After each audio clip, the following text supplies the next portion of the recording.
नमस्कार। उनकी कलम मेरी आवाज़ में आप सभी का स्वागत है।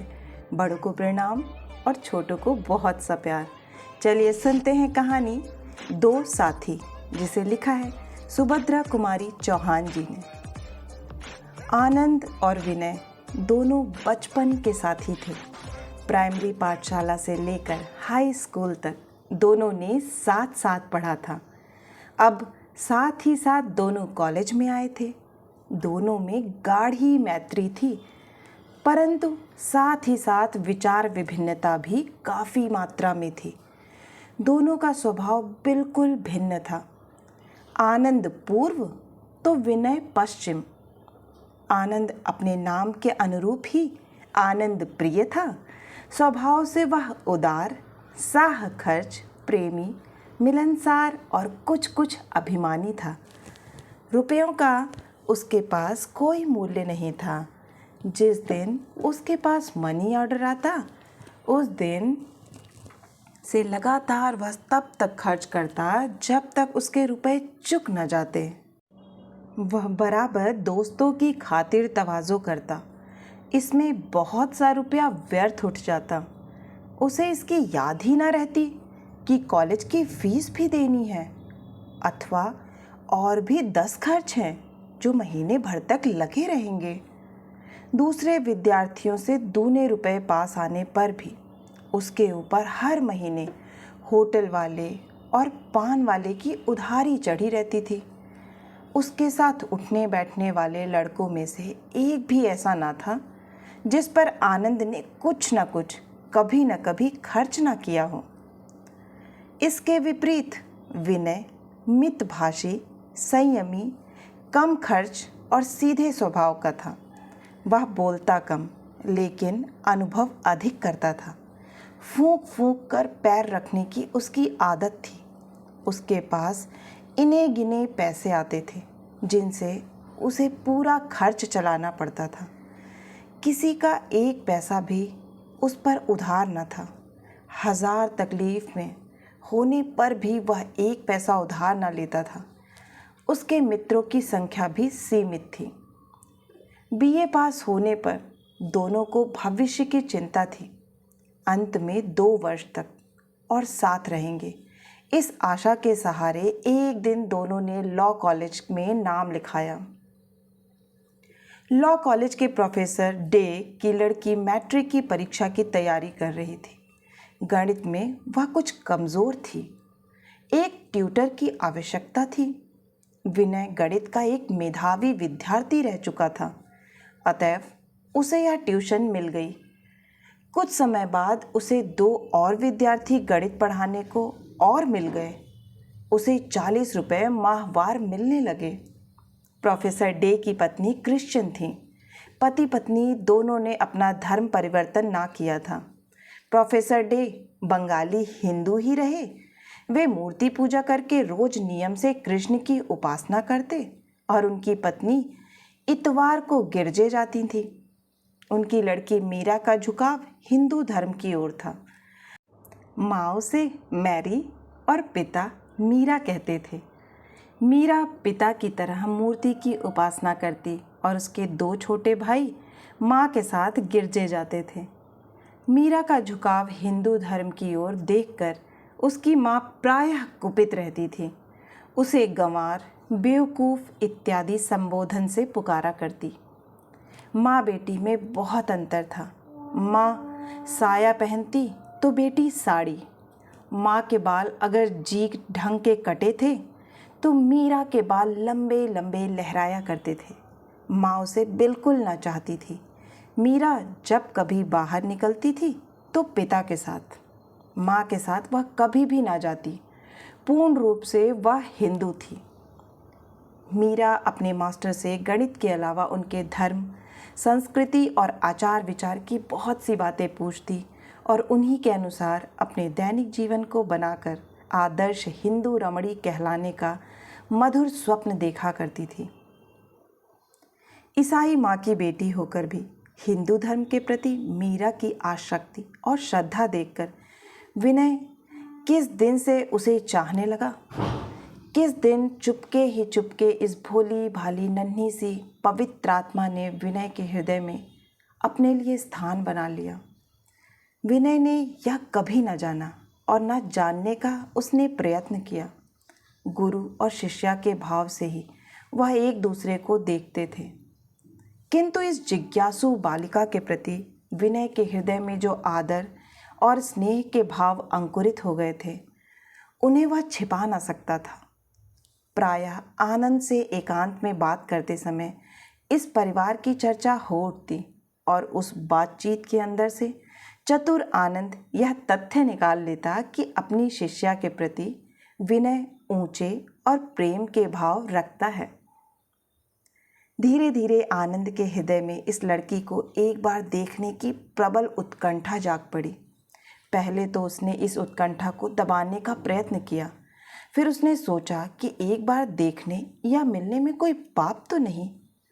उसने अपनी इच्छा विनय पर प्रकट की। दोनों मित्रों की राय थी कि देखने लायक वस्तु को देखने में कोई हर्ज नहीं, हर्ज ना देखने में ही है। शाम को जब विनय पढ़ाने जा रहा था तब आनंद उसके साथ था। प्रोफेसर डे कहीं गए हुए थे। बाहरी बरामदे में मिसेस डे से इन लोगों की मुलाकात हुई। विनय परिचय करा रहा था।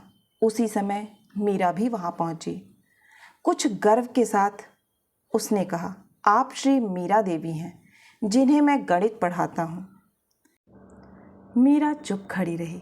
किसी तीसरे व्यक्ति के सामने बात करने में संकोच हो रहा था। मिसेस डे ने पुत्री की ओर देखते हुए भर्त्सना से स्वर में कहा, मैरी, मिस्टर आनंद से शेक हैंड करो। साधारण शिष्टाचार का भी तुम्हें ज्ञान नहीं है? एक क्षण माता की ओर देखकर मीरा ने अपने दोनों हाथ जोड़कर आनंद से कहा, नमस्ते। नमस्ते उत्तर मिला। क्षण भर मीरा ने आनंद को देखा और अपनी अध्ययनशाला की ओर चल पड़ी। विनय के चले जाने के पश्चात आनंद और मिसेस डे में वार्तालाप होने लगा। 1 घंटे बाद मीरा को पढ़ाकर विनय बरामदे में आया तो उसने देखा आनंद और मिसेस डे इस प्रकार घुल मिलकर बातें कर रहे थे मानो बरसों से एक दूसरे से परिचित हैं। वैसे आनंद का स्वभाव ही कुछ ऐसा था कि वह लोगों से बड़ी जल्दी हिल मिल जाता था। विशेषकर स्त्रियां तो उसके प्रभाव में बहुत जल्दी आ जाती थी। वह स्त्रियों के प्रति इतना आदर, इतनी श्रद्धा और इतनी सम्मान प्रदर्शित करता कि पहली मुलाकात में ही हर एक मिलने जुलने वाली स्त्री उसे आदर्श पुरुष की श्रेणी में स्थान दे देती थी। इन पिछले 6 महीनों में विनय और मिसेस डे में सिवाय नमस्ते के और किसी शब्द का विनिमय ना हुआ था, पर आनंद ने एक ही दिन में अपना प्रभाव इतना अधिक कर लिया कि जब दोनों उठकर चलने लगे तब मिसेस डे ने उसे दूसरे दिन आमंत्रित किया। आनंद ने गर्व भरी आंखों से विनय को देखा। विनय मुस्कुरा दिया। कुछ दूर तक आने के बाद आनंद विनय से बोला, मूर्खराज, 6 महीने तक आकर भी तुम मास्टर के मास्टर ही रहे और बंदे ने एक ही दिन में मित्रता का नाता जोड़ लिया। बधाई देता हूँ तुम्हें, पर मैं तो मास्टर की सीमा से आगे बढ़ना ही नहीं चाहता। विनय ने हंसकर कहा, सीमा के आगे बढ़ने के लिए जौहर चाहिए। जौहर क्या समझे? उस जौहर की ना मुझे आवश्यकता है और ना कभी आ ही सकेगा, दृढ़ निश्चय से हंसते हुए विनय ने उत्तर दिया। मीरा मैट्रिक पास हो गई। अब पिता की इच्छा अनुसार विनय से संस्कृत पढ़ने लगी। आनंद भी डे परिवार का एक व्यक्ति सा हो गया। विनय का अधिक समय इस परिवार के साथ बीतता है। परिवार के छोटे से लेकर बड़े तक का यह प्रेम मात्र हो गया है। बिना पढ़ाए भी प्रोफेसर डे के यहाँ विनय का अधिकांश समय बीतता है। मिस्टर डे का विनय पर बहुत स्नेह है। वे उसे अपने पास बुलाकर उससे बातें करते हैं। कभी कभी अपने हृदय का गहरा विषाद और असंतोष एक दीर्घ निश्वास के साथ बाहर निकल पड़ने को मचल उठता है। मीरा की प्रशंसा बहुत करते हैं और साथ ही उसके भविष्य की चिंता में एक गहरी सांस भी छूट जाती है।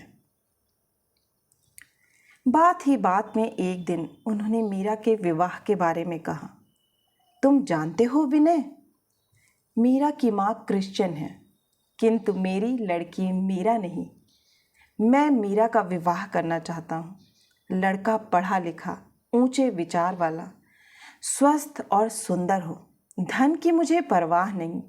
मेरे पास यथेष्ट संपत्ति है, जिसमें से आधी मैं अपनी लड़की को दूंगा। प्रोफेसर डे की आंतरिक इच्छा विनय से ही मीरा का विवाह करने की थी। इस प्रकार परोक्ष रूप से प्रस्ताव करके उन्होंने विनय के हृदय की थाह लेनी चाहिए।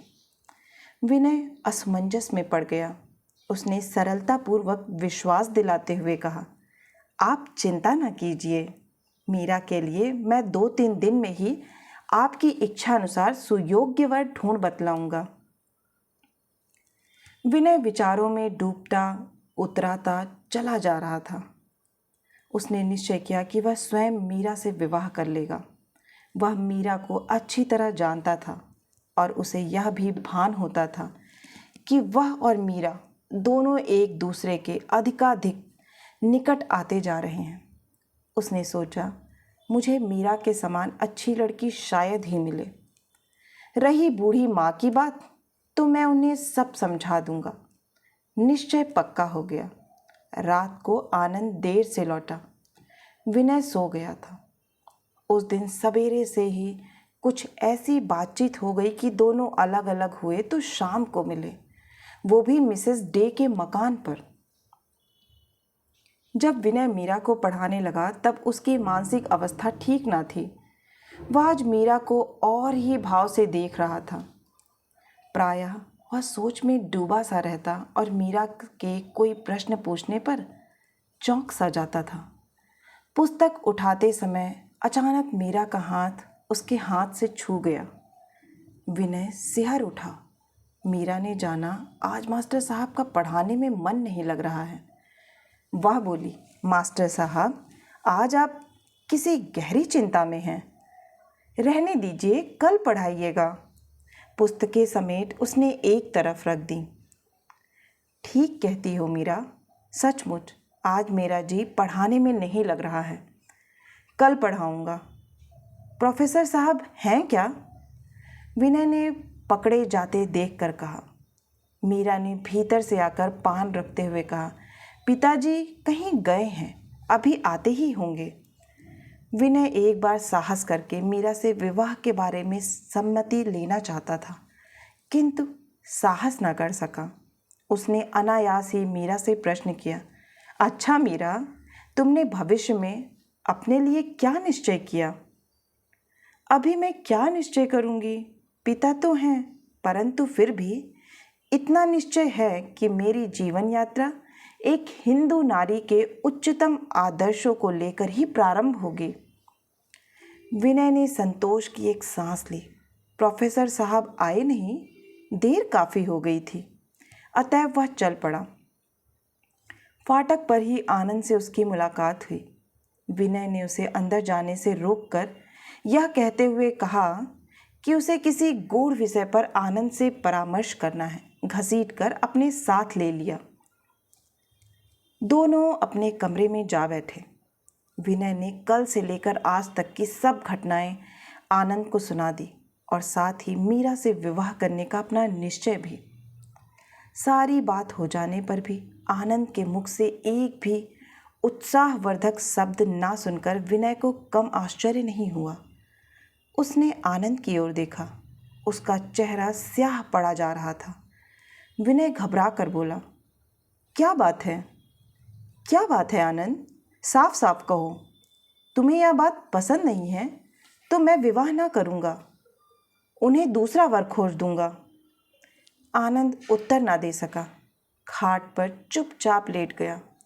विनय स्टोव जलाकर चाय तैयार करने लगा। चाय पीने के बाद कुछ स्वयं होकर आनंद बोला, तुम्हें इस सफलता के लिए बधाई देता हूँ विनय, पर एक बात है, तुमने तो कर्तव्यवश मीरा से विवाह करने का निश्चय किया है, किंतु मुझे मालूम होता है कि मैं मीरा के बिना जी ही नहीं सकूंगा। मैं जो उस परिवार के साथ इतना समय व्यतीत करता हूँ वह मिसेस डे और उनके बच्चों के लिए नहीं। मीरा का आकर्षण मुझे वहाँ रोज खींच ले जाता है। किंतु तुमने मुझसे यह तो कभी ना कहा। कैसे कहता, अपनी दुर्बलता प्रकट करने में तो कभी कभी संकोच होता है। फिर तुम क्या चाहते थे? आखिर मीरा को कैसे प्राप्त करते? विनय ने प्रश्न किया। पहले तो उसके माता पिता के सम्मुख विवाह का प्रस्ताव रखता। यदि वे नहीं मानते तो मीरा को जबरन अपने साथ भगाकर चलने के लिए तैयार करता। क्या तुम आशा करते हो कि मीरा तुम्हारे साथ भाग जाने को तैयार होगी? कभी उससे प्रेम दर्शाया है? विनय ने जरा तेज होते हुए पूछा। प्रेम दर्शाने के लिए कभी अवसर ही ना मिला, पर अब इन बातों को जाने दो। मीरा के साथ तुम सुखी रहो विनय, यह मेरी कामना है। पर तुम्हें दुखी बनाकर मैं सुखी ना रह सकूंगा। तुम्हारा सुख मेरा सुख है, तुम्हारा दुख मेरा दुख है, विनय ने अधीर होते हुए कहा। अब उपाय ही क्या है? आनंद कह उठा। घबराओ नहीं आनंद, उपाय है। मीरा के पिता से अभी मैंने कुछ नहीं कहा है, उन्हें तुम्हारा नाम सुझा दूंगा। कहते हुए विनय ने गहरी सांस ली और पलंग पर लेट गया। सवेरे से विनय ने जिस सोने के संसार की रचना की थी, वह एक हल्के से हवा के झोंके से गिरकर मिट्टी में मिल गया। दोनों बड़ी देर तक चुपचाप खड़े रहे। अचानक आनंद उठ बैठा और बोला, नहीं विनय, यह नहीं होगा। यदि तुम मीरा को सचमुच प्यार करते हो तो मैं तुम्हारे सुख के रास्ते में कांटा ना बनूंगा। विनय गंभीरता से बोला, मीरा को मैं प्यार करता हूँ या नहीं, सवाल यह नहीं है। सच बात यह है कि मैं तुम्हें दुखी नहीं देख सकता। मुझ में कष्ट सहन करने की क्षमता है, तुम में नहीं। अंत में यही निश्चय हुआ कि विनय आनंद का नाम प्रोफेसर डे को सुझावेगा। इसके बाद आनंद हल्की तबीयत से सो गया। रात भर तड़पता रहा। सुबह चाय के समय दोनों फिर साथ बैठे। विनय के चेहरे पर मुस्कुराहट थी। उसने आनंद से कहा, आनंद, तुम्हारे लिए मैं मीरा को त्याग करके भी मैं मीरा को सहज ही ना भुला सकूंगा। इसलिए उचित यह है कि तुम्हारे विवाह के पहले मैं यहाँ से कहीं चला जाऊं। जाने से पहले मैं मीरा को कुछ उपहार स्वरूप दे जाऊंगा। उसमें तो तुम्हें कोई ऐतराज नहीं होना चाहिए। कुछ ठहर कर उसने फिर कहा, एक बात और आनंद, इसे भूलना मत। देखो, मीरा को कभी किसी प्रकार का कष्ट ना देना। अगर मुझे मालूम हुआ कि तुमने उसे कभी किसी तरह का भी कष्ट दिया है तो मैं मित्रता भूल जाऊंगा। तुमसे उसका बदला लिए बिना ना रहूंगा। इसे मजाक ना समझना, बहुत सोच समझ कर कह रहा हूं। किंतु विनय, तुम्हें खोकर क्या मीरा के साथ मैं सुखी रह सकूंगा? तुम्हारा अभाव तो मुझे कदम कदम पर खटकेगा। आनंद के स्वर में भर्राहट थी, पीड़ा का आभास था। कॉलेज के जीवन के बाद तो हमें अलग होना ही पड़ता। इसके लिए हृदय को दुर्बल ना बनाओ। पर एक बार तू कहो कि मीरा को कभी कष्ट न दूंगा। विनय का गला भरा आ रहा था। विनय, मैं मीरा को कभी किसी प्रकार का कष्ट न होने दूंगा। आनंद आगे कुछ न कह सका, आंखें भर आई थीं। शाम को जाकर विनय ने प्रोफेसर डे से मीरा के लिए आनंद का नाम सुझाया। प्रोफेसर डे के चेहरे पर प्रसन्नता ना दिख सकी, जिसकी आशा विनय को थी। साथ ही विनय ने कहा, मैं किसी आवश्यक कार्य से बाहर जा रहा हूँ, जल्दी ही लौट कर आ जाऊँगा। विनय वहाँ से उठकर मीरा के पास गया। मीरा पढ़ने की प्रतीक्षा में बैठी थी। विनय ने अपने को संभालते हुए कहा, मीरा, मैं आज भी तुम्हें ना पढ़ा सकूँगा। मैं ज़रूरी काम से बाहर जा रहा हूँ। कब लौटूंगा कह नहीं सकता। मैं तुम्हारे लिए कुछ पुस्तकें लाया हूँ, इन्हें ध्यान से पढ़ना और समझना। आवाज़ में एक दर्द था एक अनुग्रह था। मीरा के सामने किताबों का ढेर लगाकर एक अंगूठी मीरा की उंगली में पहनाते हुए कहा, इसे कभी उंगली से अलग ना करना। मैं कहीं भी रहूं, इससे मेरी आत्मा को संतोष होगा। उत्तर की प्रतीक्षा किए बिना ही वह तेजी से कमरे के बाहर हो गया। मीरा उठकर आई। वह कुछ पूछना चाहती थी, पर तब तक साइकिल उठाकर विनय बहुत दूर तक जा चुका था। लौटकर मीरा ने देखा, अंगूठी पर मीरा खुदा हुआ था और किताबों पर सुंदर सुंदर अक्षरों में विनय की कलम से उसका नाम लिखा था। किताबें ऊंचे दर्जे के भारतीय साहित्य और हिंदू धर्म से संबंध रखने वाली थी। विनय का आज का व्यवहार भोली मीरा समझ न सकी। यदि एक बार भी वह विनय की ओर आंख उठाकर देखती तो उसके हृदय का प्रचंड विषाद मीरा की समझ में आ जाता। पर मीरा में इतनी समझ कहाँ थी। मीरा इसी चिंता में उदास बैठी थी कि आनंद आ गया। मीरा का जी कुछ हल्का हुआ। उसने सोचा, इनसे विनय के बारे में कुछ जान सकूंगी। आते ही पूछा, क्या आप लोग घर जा रहे हैं? नहीं, ऐसी तो कोई बात अभी नहीं है, कहते हुए आनंद अपनी जगह पर बैठ गया। किसने कहा तुमसे? उसने मीरा से प्रश्न किया। मीरा बेचारी क्या कहती, चुप रह गई। कुछ क्षण बाद बोली, परीक्षा हो गई इसलिए पूछा था। हम लोग कब जाएंगे यह तो विनय तय करेगा, आनंद ने कहा, और जाने से पहले तुमसे कह जाएंगे। इतना कह वह कुछ मुस्कुराया। मीरा आगे कुछ ना कह सकी। मिसेस डे ने चाय के लिए सबको बुला लिया। उस दिन आनंद ने बहुत देर तक मिसेस डे के बंगले पर विनय की प्रतीक्षा की। प्रोफेसर साहब के आने पर ही उसे मालूम हुआ कि विनय आकर चला गया। घबराकर आनंद अपने निवास की ओर तेजी से बढ़ा। उसे संदेह होने लगा कि शायद वह विनय से अब ना मिल पाएगा। संदेह सच निकला। कमरा खाली था। मेज पर एक लिफाफा पड़ा था। झटपट आनंद ने उसे उठा लिया। देखा, लिखावट विनय की थी। सांस रोककर उसने पढ़ना शुरू किया। भाई आनंद, जा रहा हूँ।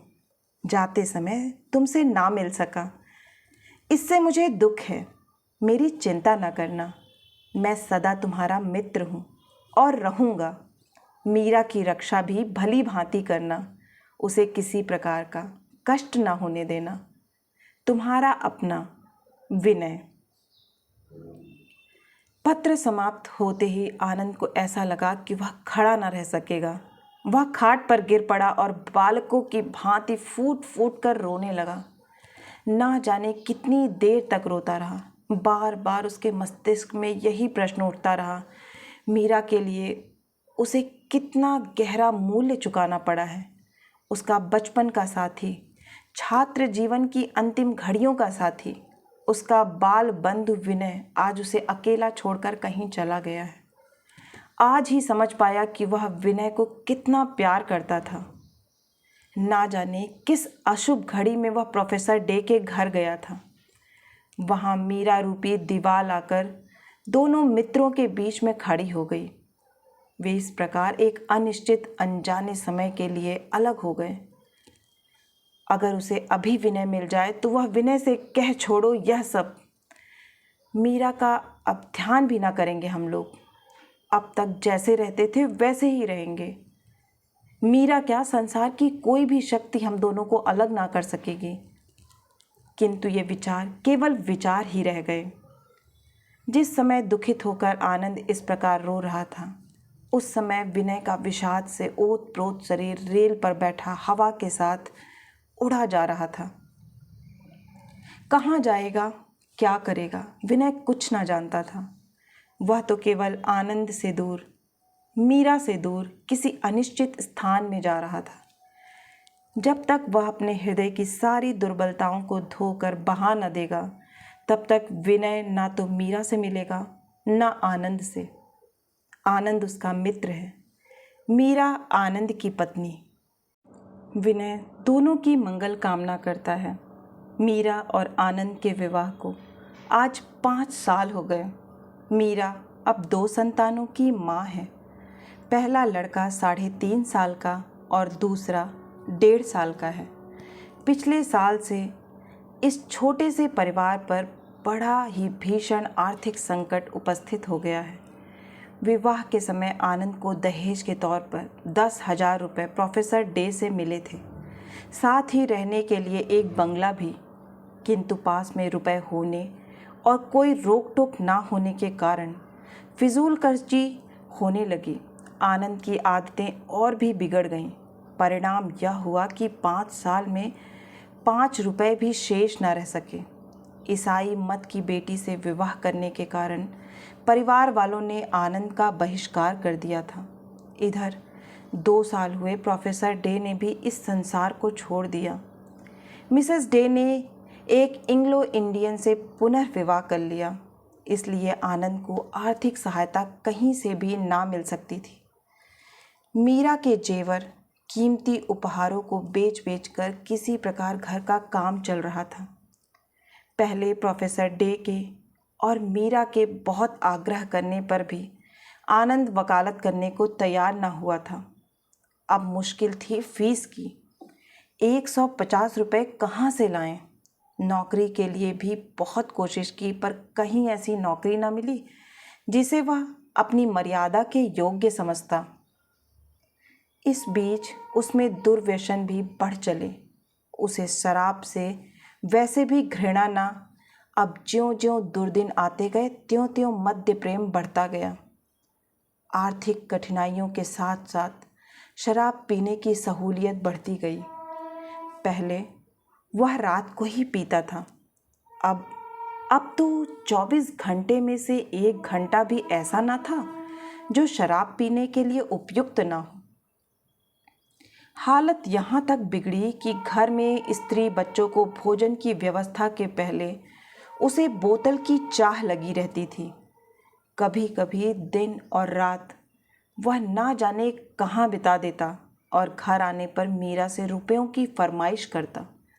बात फरमाइश पर ही समाप्त न हो जाती, मारपीट, गाली गलौज तक नौबत पहुँचती।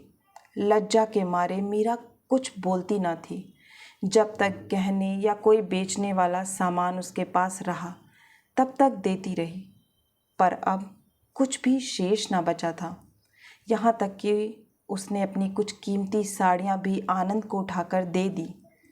किंतु पीने के बाद तो आनंद की तृष्णा और भी बढ़ जाती थी। ना तो उसमें विवेक रह जाता था, ना बुद्धि। नशे में वह भूल जाता था कि मीरा कहाँ से पैसे ला सकती है। पैसों के लिए वह उसे डांटता, उससे लड़ता और कभी कभी बड़ी निर्दयता से मारता भी था। यह बात ना थी कि नशा उतरने पर उसे अपने नीच कृत्यों पर ग्लानि ना होती हो। नशे में जो आनंद ज्वालामुखी बन जाता था, वही नशा उतरने पर मीरा से क्षमा मांगता, शराब ना पीने का वादा करता और अपने वादे पर 2-4 दिन कायम भी रहता। परंतु हाथ में कुछ भी पैसा आया, आनंद फिर शराब का साथी और बाद में पशु से गया बीता हो जाता था। इधर कई दिनों से मीरा की अंगूठी पर, जो विनय ने उपहार स्वरूप दी थी, झगड़ा चल रहा था। आनंद अंगूठी बेचना चाहता था और मीरा उसे ना देना चाहती थी। मीरा के जीवन की कटुता को बढ़ाने में मिसेस डे का पुनर्विवाह एक नए अध्याय के रूप में खुल गया था। उसे बात बात पर आनंद ताने देता कि आखिर वह अपनी माँ की बेटी है।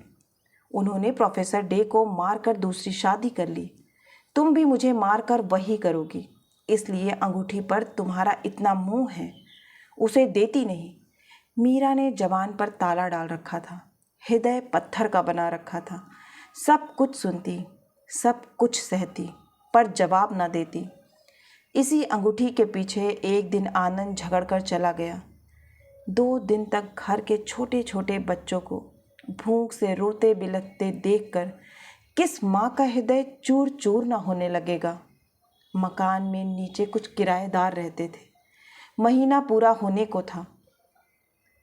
मीरा ने सोचा कि कुछ रुपया किराए के मांग लूँ, पर जब खबर भेजी गई तो पता चला किराया आनंद पहले ही ले चुके हैं। विनय एक कॉलेज में गणित का प्रोफेसर हो गया था। इधर कई दिनों से उसकी अंतरात्मा अपने मित्र आनंद और मीरा से मिलने के लिए अकुला रही थी। वह अपनी दुर्बलताओं पर विजय पा चुका था, अतएव वह बिछड़े हुओं से मिलने चल पड़ा। मोटर से ही यात्रा करने का निश्चय किया। विवाह से पहले जो बंगला प्रोफेसर डे मीरा को देने वाले थे वहाँ पहुँच गया। लोगों से उसे पता ज्ञात हो गया। उसने सोचा कि बिना सूचना दिए चुपके चुपके जाकर उन्हें आश्चर्य में डाल दूंगा। चोरों की तरह जीने से चढ़कर जब विनय ऊपर पहुंचा तो देखा कि छज्जे पर दोनों बच्चे बैठे हैं। दहली पर जीने की तरफ पीठ किए मीरा बैठी है। सामने थोड़े से भुने चने पड़े हैं, उन्हें छील छील कर बच्चों को खिला रही है। विनय स्तब्ध सा खड़ा रह गया।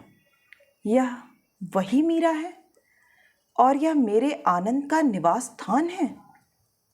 फिर उसने सोचा, मैंने गलती तो नहीं की। इतने में ही मीरा ने जो पीछे देखा तो खड़ी हो गई। स्वाभाविक हंसी के साथ बोली, मास्टर साहब आप हैं?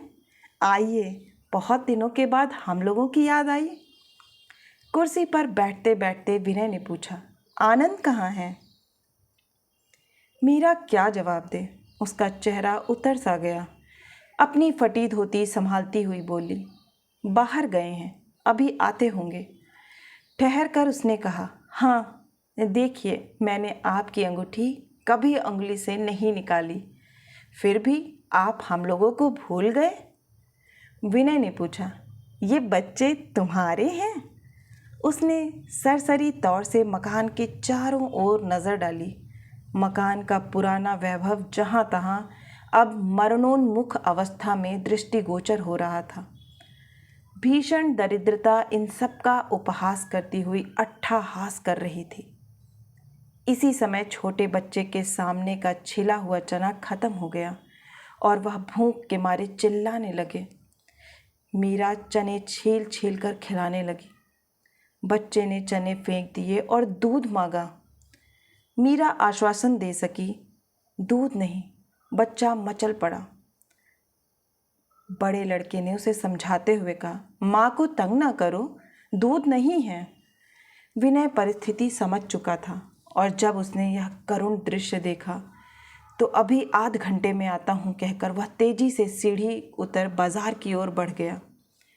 विनय के जाने के कुछ समय पश्चात ही आनंद आया, शराब में झूमता हुआ, उन्मत्त। उसने मीरा से खाना मांगा। बेचारी मीरा क्या देती, घर में कुछ था ही नहीं। विवेक तो दूर ही रहा, पर बुद्धि भी नशे में चूर हो जाती है। आनंद ने आव देखा ना ताव पास ही रखी कैंची उठाकर मीरा को मारी। कैंची मीरा के सिर में जोर से लगी, खून की धार बह चली। आनंद खाट पर गिर बड़बड़ाने लगा, दरिद्री घर की है, न चने को खाने को देती है, मैं घोड़ा हूँ जो चने खाऊंगा। उन्मत्त आनंद क्या जाने कि वे चने भी मीरा ने अपने दो लालों की भूख शांत करने के लिए उधार लिए थे। विनय ने आकर दूसरा ही दृश्य देखा। खून से सनी मीरा बड़े बच्चों का हाथ पकड़े और छोटे को गोद में लिए एक तरफ खड़ी है। आनंद आंखें बंद किए खाट पर पड़ा बड़बड़ा रहा है। मिठाई और फलों की टोकनी विनय ने फर्श पर रखी। आवाज़ सुनकर आनंद ने आंखें खोली। विनय को देखते ही वह फट पड़ा। ओह, तुम हो विनय? तुम्ही ने इसका दिमाग बिगाड़ रखा है। चोरी से मिलने आते हो? शर्म लगती है मेरे सामने आने में। विनय ने देखा आनंद होश में नहीं है, आंखें आग उगल रही हैं। वह सामने से हट गया। आनंद ने बाज की तरह झपट कर विनय का गला पकड़ लिया और गुस्से में बोला, उसकी तो खोपड़ी फोड़ दी है, अब तुम्हें भी मज़ा चखाए देता हूँ। विनय ने किसी तरह अपने को उसके पंजे से छुड़ाया और दरवाजे के पास खड़ा हो गया। आनंद, बात तो सुनो, उसने भारी आवाज़ में कहा। घायल शेर की भांति आनंद बोला, बात पीछे होगी, पहले यह लो खाने भर को, कहकर उसकी ओर झपटा। विनय सामने से हट गया। आनंद आवेग और नशे में अपने को संभाल न सका। छज्जे से नीचे वह सड़क पर जा गिरा। उसका सिर फट गया। बेहोश आनंद को उठाकर विनय और कुछ पड़ोसी ऊपर ले आए। 6 घंटे के उपचार के बाद आनंद होश में आया। नशा काफूर हो चला था। विनय को देखकर उसके चेहरे पर एक मुस्कुराहट आ गई। विनय, क्षमा करो, गरीब मीरा को मैंने बहुत सताया। आनंद ने मीरा की ओर देखा। उसकी आंखें क्षमा की प्रार्थना कर रही थीं। विनय कुछ न कह सका। आंखें भर आईं। आनंद ने अपने पुराने प्रेम में घुलकर कहा, छी विनय, रो मत। मेरा तो अंत ऐसा ही होने वाला था। शराब ने मुझे कहीं का ना रखा। सब कुछ समझता हुआ भी मैं शराब पीना ना छोड़ सका। विनय, थोड़ी ब्रांडी पिलाओ, मेरी शक्ति जीर्ण होती जा रही है। मुझे तुमसे बहुत बातें कहनी हैं। मीरा ने आनंद को थोड़ी सी ब्रांडी पिलाई। आनंद ने मीरा का हाथ पकड़ लिया। मीरा जमीन में गड़ सी गई। उसने कहना शुरू किया, विनय भाई, एक बार तुमने मुझसे कहा था कि मीरा को कोई कष्ट ना होने पावे, परंतु मैं तुम्हारे अनुरोध की रक्षा न कर सका। आज मैं तुम्हें अपने दोनों बच्चे और मीरा को सौंपता हूँ। इन्होंने जीवन में कष्ट का अनुभव किया है। इन्हें किसी प्रकार का कष्ट अब न होने देना। विश्वास दिलाओ, मैं शांति से मर सकूँगा। उसकी शक्ति क्षीण हो रही थी। हाथ पैर ठंडे पड़ते जा रहे थे। वह स्थिर दृष्टि से विनय की ओर देख रहा था। विनय अपने को ना संभाल सका। आनंद की छाती से चिपटकर रो पड़ा। आनंद, तुम मुझे छोड़कर क्यों जा रहे हो? मैं तुम्हारे बिना ना जी सकूँगा, उसने सिसकते हुए कहा। आनंद की आंखें छलछला रही थीं। जीना पड़ेगा तुम्हें विनय, मेरे बच्चों के लिए, मेरी मीरा। आनंद आगे कुछ ना कह सका। पथराई हुई आंखों से गंगा बह गई। आशा है कि आपको यह कहानी बहुत ही पसंद आई होगी। अगर आपको मेरा कार्य पसंद आ रहा है, मेरी कहानियाँ पसंद आ रही हैं, तो प्लीज़ नीचे कमेंट करना ना भूलें। और अगर आप इसी तरह की मनोरंजक कहानियाँ सुनना चाहते हैं तो इस चैनल से जुड़ना ना भूलें और चैनल को सब्सक्राइब करें। फिर मिलती हूँ एक नई कहानी या कविता के साथ। तब तक के लिए आप सभी का सुनने के लिए बहुत बहुत धन्यवाद। आशा है कि आपको यह कहानी बहुत ही पसंद आई होगी। अगर पसंद आई है तो मुझे प्रोत्साहित करने के लिए एक लाइक करें, अपनों के साथ शेयर करें। और हाँ, अगर आप इसी तरह की मनोरंजक कहानियाँ सुनना चाहते हैं तो इस चैनल से जुड़ना ना भूलें और चैनल को सब्सक्राइब करें। फिर मिलती हूँ एक नई कहानी या कविता के साथ। तब तक के लिए मुझे दीजिए इजाज़त। धन्यवाद।